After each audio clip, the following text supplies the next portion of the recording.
अस्सलाम वालेकुम। मेरी प्यारी बहनों, आपने अक्सर बाल ख़रीदने वालों की साइकिल पर फेरी लगाकर जो ख़रीदते हैं उनकी आवाज़ सुनी होगी कि कंघी के बाल 10,000 रुपये किलो या 5,000 रुपये किलो या 500 रुपये के छटाक बेच लें। मेरी कुछ सादा लो बहनें इस कबाड़ी का हफ्ता भर इंतज़ार करती हैं।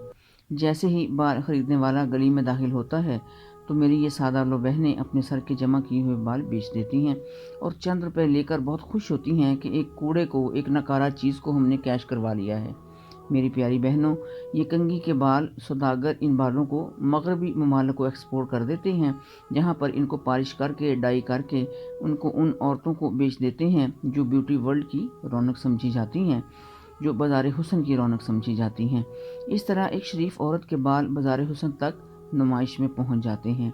शरई तौर पर अगर हम इसको देखें तो औरत को अपने सर से उतरे बाल फरोख्त करने की सख्ती से ममानियत है। इन कंघी के बालों को बेचने की बजाय कहीं ज़मीन में दफन कर देने चाहिए या फिर कैंची से काटे बगैर फेंके गए ये बाल गंदे जिन्नात की नज़र, शयातीन की नज़र हो जाते हैं, तो वो शयातीन इन बालों पर जादू करते हैं जिससे औरतों को बहुत सारी मुश्किलात पेश आती हैं, उनकी ज़चगी में बड़ी मुश्किलात पेश आती हैं और बहुत सारी बीमारियां भी घेर लेती हैं। और फिर औरतों के लिए तो बालों के पर्दे का हुक्म भी है। मेरी प्यारी बहनों, विग लगाना या किसी भी तरह के जाली बाल लगवाना या चोटी पीछे लगवाना, जूड़ा लगवाना, औरत हो या मर्द हो उसके लिए हराम है। रसूलुल्लाह सल्लल्लाहु अलैहि वसल्लम के पास एक औरत आई, कहने लगी, या रसूलुल्लाह, एक बीमारी की वजह से मेरी बेटी के बाल सर से उतर गए हैं, तो क्या मैं किसी और के बाल लगवा सकती हूँ? तो आपने सख्ती से मना फरमा दिया। इन बालों में बेशुमार बीमारियाँ छुपी हुई होती हैं और बेबरकती का बाइस भी बनती हैं। मेरा अपना ज़ाती ज़िंदगी का तजर्बा मेरी बहनों में आपसे शेयर कर रही हूँ कि मेरे बहुत ही दो करीबी अजीज़ जिन्होंने विग लगवाई, सबसे पहले उनकी सेहत मुतासर हुई, फिर कारोबार पर ऐसा ज़वाल आया कि आज वो शदीद मुश्किलात का शिकार हैं। नबी करीम सल्लल्लाहु अलैहि वसल्लम की एक एक बात में 100 फ़ायदे हैं।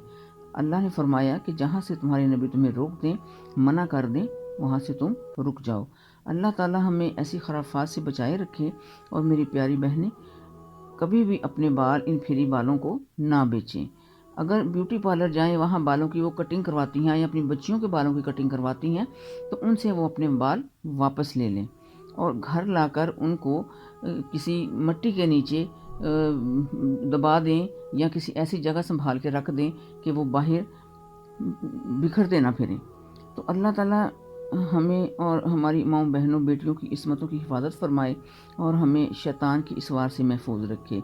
आमीन या रब्बुल आलमीन।